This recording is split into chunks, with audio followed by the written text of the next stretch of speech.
The back-to-school order is in, the province using the notwithstanding clause to push it through. The teachers' union says they will challenge it, while the Alberta Federation of Labour is calling it a war on workers and is planning unprecedented mobilization.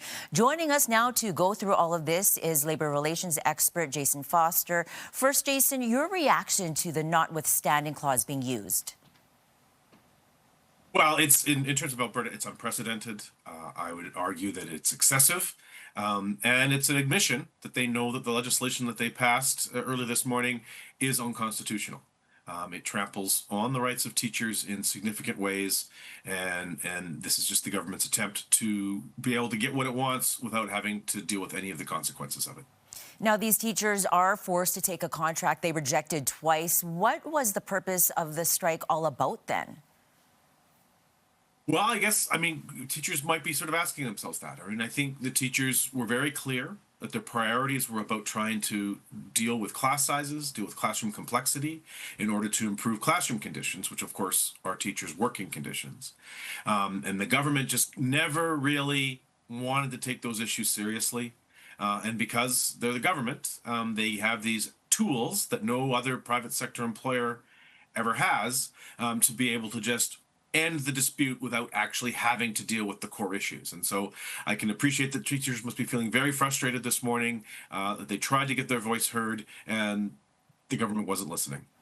Now, there are significant fines for disobeying. What can the ATA do to challenge this? Well, that's a really good question. I mean, I'm not a lawyer, and so maybe some very creative lawyer might figure out a pathway for them to challenge this. I don't see one. I mean, the use of the notwithstanding clause means that they can't launch a charter challenge against this bill. So I'm not quite sure what they could do legally. You're right. The penalties are quite big. I mean, $500,000 a day for the union, $500 a day for individual teachers if they decide to continue their strike, which makes it very difficult for them. They have a very difficult decision that they have to make today. What their path forward is a little, I'm not entirely sure. But, you know, they'll have to figure that out today.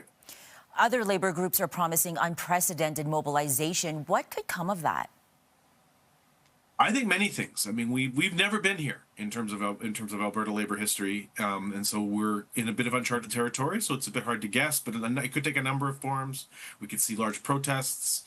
We could see other workers, you know, walking off the job in support of the teachers.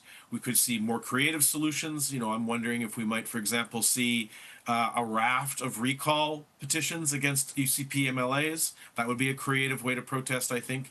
It can take a number of forms, and again, we'll have to see over the next 24, 48 hours to see what it shapes up to be. Now, what does this mean for other labor groups who are planning to negotiate with the province? Yeah, this is a very ominous situation for other groups. I mean, there's lists. Practical nurses might be in a strike position in a couple of weeks. Health sciences is going into mediation next month. And this legislation sends a really, really concerning signal that if a union and workers don't accept what the government wants to offer, the government's just going to force it on them anyway. So I think it's a very, very troubling sign for public sector labor relations in Alberta going forward. Well, thank you so much, Jason, for your insight on this historic labor announcement. My pleasure. Thank you for having me.